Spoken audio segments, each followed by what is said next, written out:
try it on. Okay. Yeah, there's always room for a bigger and better new one, right? And more expensive. And the first round score for Natalie will be a 73.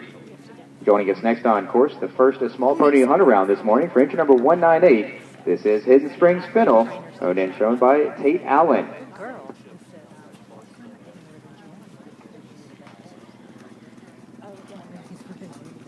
Maybe it's because you need to buy it.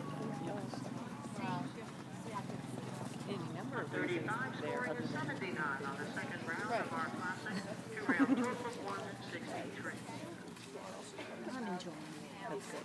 We got a good picture last week, so that's all that matters. And sometimes it's all about the good picture. I think it's the only reason we do this. It's all about the picture.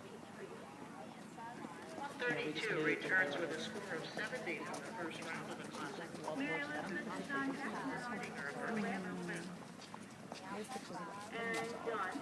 Well, we do. We should have taken Hi, how are you? Good, how are you? Good, She is just motoring right around there like she's done this 1,000 times. Good. Yeah? Yeah? Which one is her mom? She's on the cream coat back there, and she's got her arms folded because she's so nervous. Behind me with black hair. Yeah. She's just so nervous. Really? Uh-huh.